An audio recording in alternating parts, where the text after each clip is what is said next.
Welcome to Telugu one. వైసీపీలో ఖచ్చితంగా ఓడిపోయే ప్రముఖులు, వారి వారసులు. స్పీకర్ తమ్మినేని సీతారాం ఆముదాల వలస నుంచి బరిలో ఉన్నారు. స్థానిక ప్రజలు తమ్మినేనిని డమ్మాబుసు గారు అని పిలుచుకుంటారు. స్పీకర్గా ఉన్నతి పదవిలో ఉన్న సీతారాం అనేక వివాదాస్పద వ్యాఖ్యలు చేయటం, గౌరవ సభలో అధికార పక్షానికి అడ్డంగా కొమ్ము కాశారు అనే విమర్శలు ఉన్నాయి. ఈయన డిగ్రీ సర్టిఫికెట్ కూడా వివాదాస్పదమైంది. నియోజకవర్గ ప్రజల్లో తమ్మినేనిపై తీవ్ర వ్యతిరేకత కారణంగా ఓటమి పాలవబోతున్నారు. మంత్రి సిదిరి అప్పలరాజు పలాసలో గౌతు శిరీషతో తలపడుతున్నారు. స్వతంత్ర సమరయోధుడు, బీసీ నాయకుడు గౌతు లచ్చన్న మనవరాలే గౌతు శిరీష. ఆమె ప్రేమ వివాహం చేసుకున్నారు. ఆమె భర్త కమ్మ కులానికి చెందినవారు. ఆమె వివాహాన్ని, శిరీష కులాన్ని వివాదం చేశారు సిదిరి అప్పలరాజు. ఆమెను ఈ 5 సంవత్సరాలు అనేక విధాలుగా సిదిరి అప్పలరాజు వేధించారు. అనేక అక్రమ కేసులు బనాయించారు. సోషల్ మీడియాలో వికృత వ్యక్తిత్వ హననానికి పాల్పడ్డారు. అప్పలరాజు సొంత సామాజిక వర్గం నుంచి కూడా తీవ్ర వ్యతిరేకత ఎదుర్కొంటున్నారు. నియంత పోకడలతో ప్రజలు విసుగు చెందిన కారణంగా అక్కడ అప్పలరాజును ఇంటికి పంపనున్నారు. దువ్వాడ శ్రీనివాస్ టెక్కలి బరిలో నిలబడి టెక్కల నియోజకవర్గం టీడీపీకి కంచుకోట. గతంలో ఎన్టీఆర్ ఇక్కడి నుంచి ఎమ్మెల్యేగా గెలుపొందారు. తెలుగుదేశం పార్టీ పుట్టిన తర్వాత ఒక్కసారి టీడీపీ ఓటమి పాలైంది. దువ్వాడ శ్రీనివాస్ భార్య వాణి భర్తకు వ్యతిరేకంగా స్వతంత్ర అభ్యర్థిగా బరిలోకి దిగటం, అచ్చెన్నాయుడుకు వ్యతిరేకంగా జగన్ రెడ్డి దువ్వాడ శ్రీనివాస్కు ఎమ్మెల్సీ కట్టబెట్టినా కూడా వైసీపీకి అనుకూలంగా ప్రజలను మలచలేకపోయారు. ఘోర ఓటమి దిశగా దువ్వాడ వెనకబడి ఉన్నారు. గుడివాడ అమర్నాథ్ గుడ్డు మంత్రిగా ఫేమస్ అయ్యారు. గాజువాక నుంచి బరిలో ఉన్నారు. ప్రతిపక్షాలు గుడివాడ అమర్నాథ్ను బఫూన్తో పోలుస్తూ ఉంటారు. నియోజకవర్గ అభివృద్ధికి ఏమాత్రం పాటుపడని అమర్నాథ్ను ఓడించడానికి ప్రజలు ఇప్పటికే పూర్తిగా సిద్ధమయ్యారు అని తెలుగు వన్ సర్వేలో తేలిన నిజం. ముత్తంశెట్టి శ్రీనివాస్ మంత్రిగా పనిచేశారు. భీమిల నుంచి వైసీపీ అభ్యర్థిగా ఉన్నారు. గతంలో టీడీపీ పార్టీలో కొనసాగారు. అరగంట శ్రీనివాస్గా ప్రసిద్ధి చెందారు. చెల్లుబోయిన వేణుగోపాలకృష్ణ రాజమండ్రి రూరల్ నుంచి గోరంట్ల బుచ్చయ్య చౌదరితో తలపడనున్నారు. చెల్లుబోయినపై అనేక అవినీతి ఆరోపణలు ఉన్నాయి.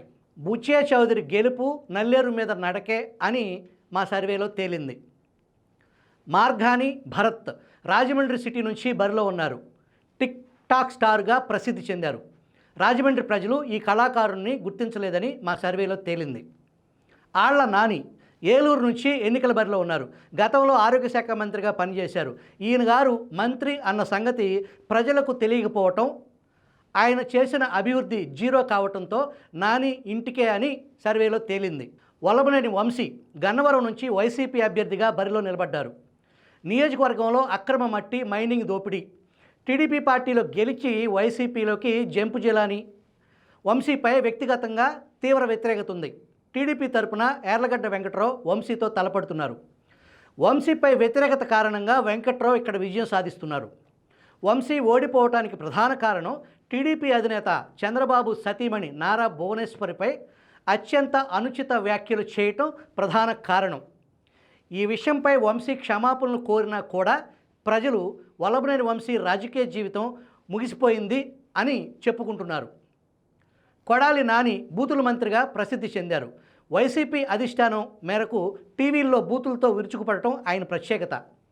కాపు సామాజిక వర్గంతో గుడివాడలో విభేదాలు, నానిపై వ్యక్తిగత వ్యతిరేకత, వైసీపీ పార్టీపై తీవ్ర వ్యతిరేకత, టీడీపీలో గ్రూపులన్నీ ఒకతాటి మీదకి రావటం, టీడీపీ అభ్యర్థి వెనుగళ్ల రాము సతీమణి దళితురాలు కావటం కలిసి వచ్చే అంశం. గడ్డం గ్యాంగ్ ఆగడాలకు అడ్డుకట్ట పడనుంది అని మా సర్వేలో తేలింది. జోగి రమేష్ పెనమలూరు నుంచి బరిలో ఉన్నారు. టీడీపీ అధినేత చంద్రబాబు ఇంటి మీద దాడిని గుర్తించి జగన్మోహన్ రెడ్డి జోగి రమేష్కు మంత్రి పదవి కట్టబెట్టారు. బయట నుంచి పెనమలూరు వలస రావటం, వివాదాస్పద వ్యక్తిత్వం కావటం, గతంలో ఇక్కడ వైసీపీ ఎమ్మెల్యేగా గెలుపొందిన కొలుసు పార్థసారథి టీడీపీలో చేరటం జోగి రమేష్ ఓటమికి ప్రధాన కారణాలు. విజయవాడ తూర్పు నియోజకవర్గంలో దేవినేని నెహ్రూ కుమారుడు అవినాష్ సీనియర్ ఎమ్మెల్యే గద్దె రామ్మోహన్తో తలపడుతున్నారు. ఏ ఈక్వేషన్లో చూసినా అవినాష్ గెలుపు అసాధ్యమని మా సర్వేలో తేలింది. గద్దె రామ్మోహన్కు ఎంపీ అభ్యర్థి కేసినేని చిన్ని తోడుగా ఉండటం టీడీపీకి కలిసి వచ్చే అంశం. దేవినేని అవినాష్ కుటుంబ సభ్యులు మొత్తం కాలికి బలపం కట్టుకుని విస్తృతంగా ప్రచారం చేస్తున్నారు. దేవినేని నెహ్రూ ఆఖరి కోరిక కుమారుడు అవినాష్ను ఎమ్మెల్యేగా చూడటం. నెహ్రూ ఆఖరి కోరిక తీర్చడానికి అవినాష్కు ఒక్కసారి ఓటు వేయండి అని వారి కుటుంబ సభ్యులు వేడుకుంటున్నారు. దేవినేని నెహ్రూ ఆఖరి కోరిక తెలుగుదేశం జెండా కప్పుకుని మరణించడం. ఆయన ఆఖరి కోరిక నెరవేరింది కూడా. నెహ్రూ మరణానంతరం తండ్రి కోరికకు విరుద్ధంగా అవినాష్ వైసీపీ తీర్థం పుచ్చుకున్నారు. ఈ 4 ఏళ్లలో అధికార పార్టీ అండదండలతో అవినాష్తో సహా ఆయన అనుచరులు అనేక అక్రమాలు, బెదిరింపులకు పాల్పడ్డారనే ఆరోపణలు ఉన్నాయి. అన్నిటికంటే పెద్ద నేరం అవినాష్ సారథ్యంలో అతని అనుచరులు టీడీపీ కేంద్ర కార్యాలయంపై దాడి బెజవాడ ప్రజలు ఎన్నటికీ మర్చిపోరు. ఆనాటి బెజవాడ పూర్వ పరిస్థితులు వద్దు అని ప్రజలు భావిస్తున్నట్లు మా సర్వేలో తేలింది. మేకతోటి సుచరిత మాజీ హోంమంత్రి. గతంలో ఆమె టీడీపీలోకి వస్తున్నారు అనే వార్తలు హల్చల్ చేశాయి.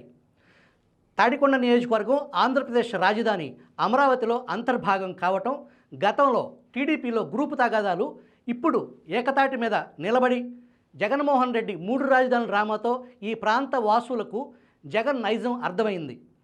13వ తారీఖు ఎప్పుడు తెల్లారుతుందా అని ఎదురు చూసే నియోజకవర్గాల్లో ప్రథమ నియోజకవర్గం ప్రథమ స్థానంలో తాడికొండ ఉంది. గతంలో ఇక్కడ సిట్టింగ్ ఎమ్మెల్యేగా పనిచేసిన ఉండవల్లి శ్రీదేవి ఇప్పుడు టీడీపీ పార్టీలో కొనసాగుతున్నారు. కోటి కారణాలతో మేకతోటి సుచరిత ఓడిపోనున్నారు. ఆదాల ప్రభాకర్ రెడ్డి నెల్లూరు రూరల్ నుంచి బరిలో నిలబడ్డారు. టీడీపీ నుంచి కోటంరెడ్డి శ్రీధర్ రెడ్డి బరిలో ఉన్నారు. గతంలో ఇదే ప్రభాకర్ రెడ్డి ఇదే సీటుకు ఇదే శ్రీధర్ రెడ్డిపై టీడీపీ బీఫామ్ ఇవ్వగా నామినేషన్ వేయకుండా చివరి నిమిషంలో వైసీపీలో చేరి ఎంపీగా పోటీ చేసి విజయం సాధించారు. నెల్లూరు పెద్దరెడ్లు ఏకమవటం, వైఎస్ జగన్మోహన్ రెడ్డి విధానాలు వాళ్ల ప్రతిష్టను దిగజార్చేలాగా ఉన్నాయని, ఎట్టి పరిస్థితుల్లో వైసీపీ ఓటమి కోసం పనిచేయాలని అంతకుముందు ఎన్నడూ లేని విధంగా నెల్లూరు జిల్లాలో అనూహ్యంగా రెడ్డి సామాజిక వర్గం నుంచి టీడీపీకి పెద్ద ఎత్తున మద్దతు లభిస్తుంది. నెల్లూరు జిల్లాలో టీడీపీ స్వీప్ చేయనుంది. కురసాల కన్నబాబు విలేకరిగా జీవితం ప్రారంభించిన కన్నబాబు ప్రజారాజ్యం పార్టీ ద్వారా చిరంజీవికి దగ్గరయ్యి ప్రజారాజ్యం తరపున ఎమ్మెల్యేగా గెలుపొందారు. ఆ తర్వాత కాంగ్రెస్ పార్టీ నుంచి వైసీపీకి వచ్చి మంత్రిగా పనిచేశారు. అంతులేని అవినీతి ఆరోపణలు, నియోజకవర్గ అభివృద్ధి శూన్యం కారణంగా కన్నబాబు ఇంటికి వెళ్లనున్నారు. పినిపే విశ్రూప్ మంత్రిగా పనిచేశారు. అమలాపురం బరిలో ఉన్నారు. దళితులపై దాడులు, డ్రైవర్ సుబ్రహ్మణ్యం డోర్ డెలివరీ, ఇంకా అనేక కారణాలు దళితులకు వ్యతిరేకంగా జరుగుతున్న అకృత్యాలను కనీసం అడ్డుకోలేదు అనేది దళితులలో తీవ్ర వ్యతిరేకత వ్యక్తమవుతుంది.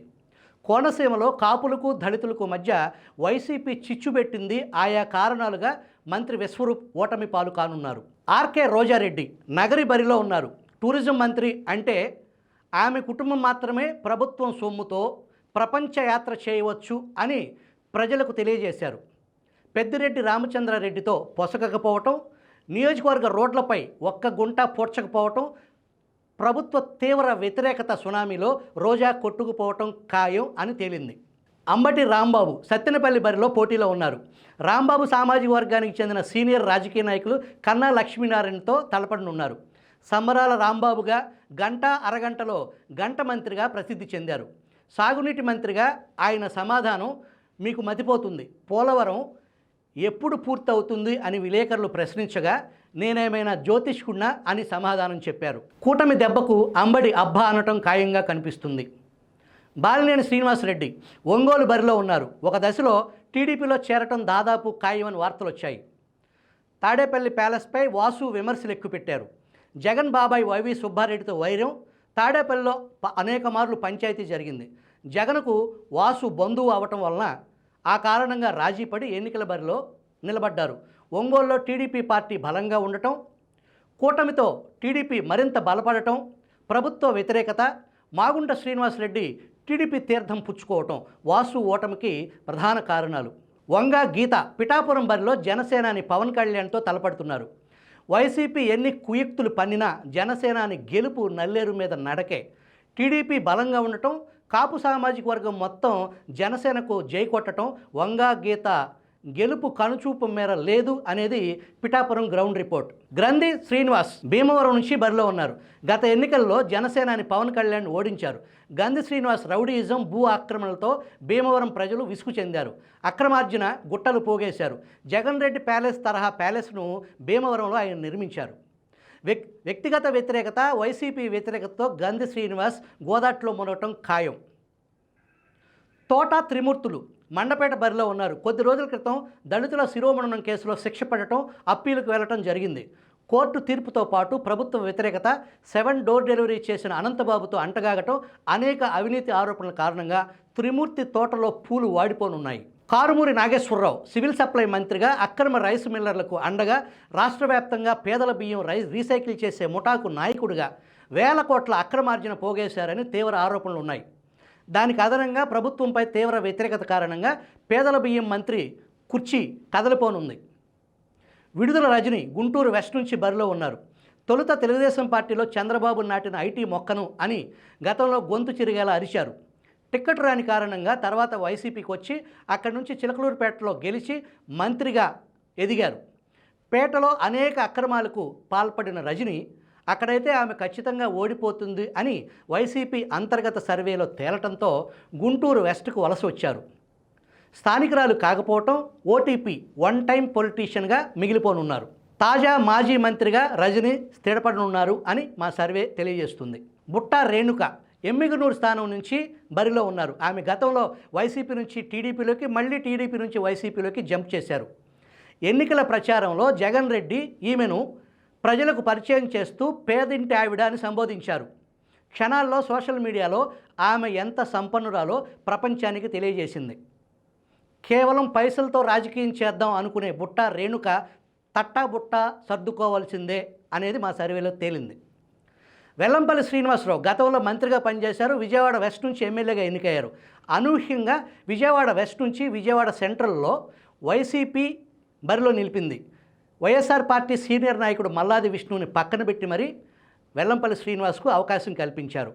గత ఎన్నికల్లో విజయవాడ సెంట్రల్ టీడీపీ అభ్యర్థి బొండా ఉమామహేశ్వరరావు స్వల్ప మెజారిటీతో ఓడిపోయారు.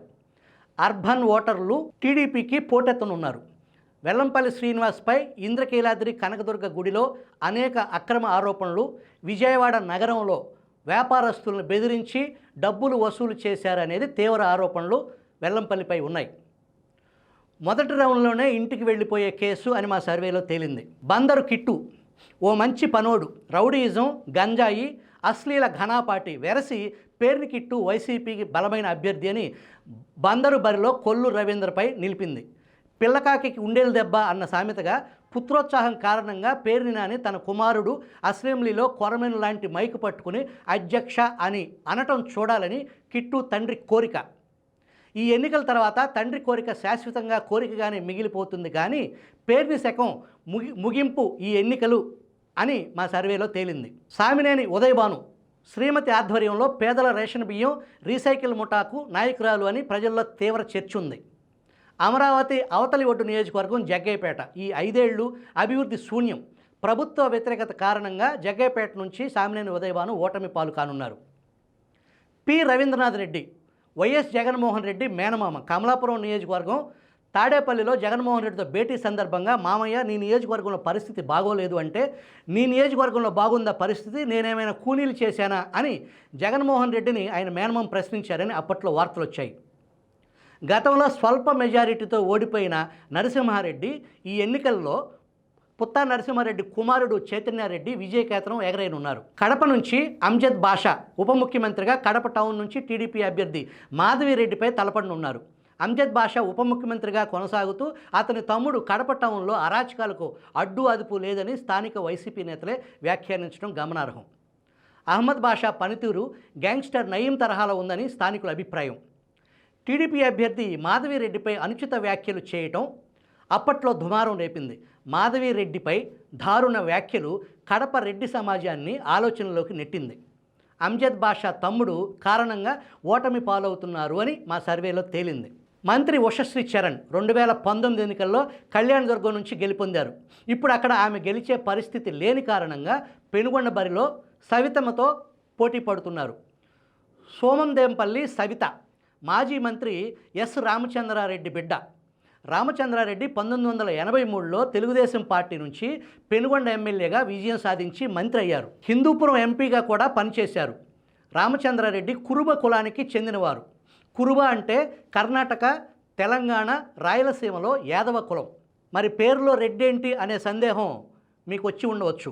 రెడ్డి పదం కులం కాదు, అది రెవెన్యూ పదవి. ఆనాడు గ్రామాల్లో పన్ను వసూలు చేయడానికి వసూలుదారులను పెట్టి వాళ్ళని రెడ్డి అని పిలిచేవారు, ట్యాక్స్ కలెక్టర్స్. సవిత తండ్రి రామచంద్రారెడ్డి నాడు ఓడించింది ఎవరినో తెలుసా? పరిటాల రవి దారుణ హత్య సూత్రధారుడు మద్దుల చెరువు సూరి కన్న తండ్రి గంగుల నారాయణ రెడ్డిని ఓడించిన ధీరుడు రామచంద్రారెడ్డి. టీడీపీ బీసీల పార్టీ అని ఎందుకు అంటారో అర్థమైందా? కుల దురహంకారులు టీడీపీని ఎందుకు ద్వేషిస్తారో అర్థమైందా?